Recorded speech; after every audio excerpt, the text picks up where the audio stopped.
I was, am, and always will be a Stuart Little addict. It's one of the most important films from my childhood. Stuart Little 2, I would say, is a pretty decent sequel.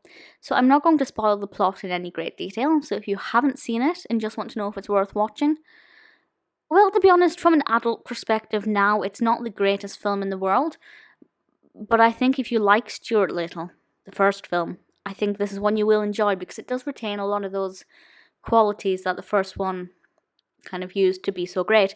Unfortunately, the same can't be said about Stuart Little 3, but we will talk about that one at a later date. So, Stuart Little 2 was released in 2002 and is directed by Rob Minkoff and has pretty much the same cast and characters. And in this one, Stuart Little, now a firm member of the Little family, meets a new friend called Margalo. And we have quite a different setup in this one because Stuart and Snowbell kind of do a little bit of teamwork, a lot more than they did in the first episode, and I think that in the first film, sorry. And I feel like that was essential because obviously they are enemies in the first film. Well, Stuart doesn't realise they're enemies, but they are. And we needed that character progression.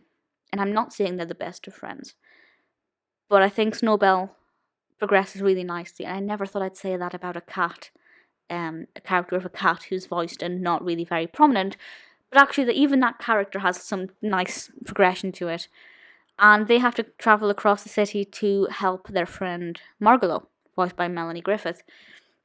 Margalo is a bird, and I'm not off the top of my head sure what kind of bird Margalo is, but she is a cute little yellow bird. And I actually think I love the animation quality of Margalo. I think she's absolutely adorable and her beak is so cute. And I had the PlayStation 1 game for this and it's fantastic fun. That's a side note, but I loved it. And they kind of work together to help Margalo, but obviously that puts the family under a lot of stress because where has Stuart gone? Where is Snowbell? What are they doing?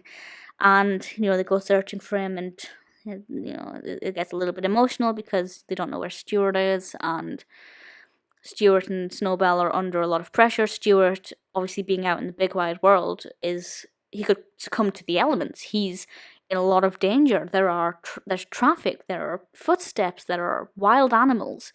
We don't know how Stuart will get out of this or if he'll even get out alive, but having just mentioned that there's a third film, I will let you make up your own mind about what you think happens. It's lovely. It's absolutely lovely. It's not as funny as the first film. It's not as emotional as the first film.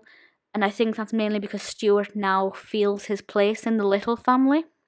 He doesn't feel as much of an outsider. And again, that was essential, so we're not just repeating the same narrative. And I think it worked very well. I think it's a very effective sequel. Obviously, as I said, we've got the same cast. Michael J. Fox voices Stuart, Geena Davis as Mrs. Little, the wonderful Hugh Laurie as Mr. Little, Jonathan Lipnicki as the adorable George, he's still young enough to be considered adorable in this film. But for me, the most adorable is Stuart, especially when he's flying that little yellow aeroplane. He's just so cute. And I think it's really nice to have Margalo as a character roughly Stuart's own size as well. It just gives him that element of familiarity, and he's not the only little person. It's really nice. It's not one that I hold as dearly as the first film, but considering I had the PlayStation game and things, I did spend a lot of my childhood thinking about this film, and I do, to this day, thoroughly enjoy it, and it's retained the animation quality. The level of emotion is still there, although slightly less. The visual effects are so beautiful. The characters there's character progression, but they retain the elements that make them who they are. It's absolutely lovely. It's not as good as Stuart Little. 1,000 times better than Stuart Little 3. Stuart Little 2 is a lot of fun. Margalo is great. If you haven't seen it and you like the first film, 100% recommend it.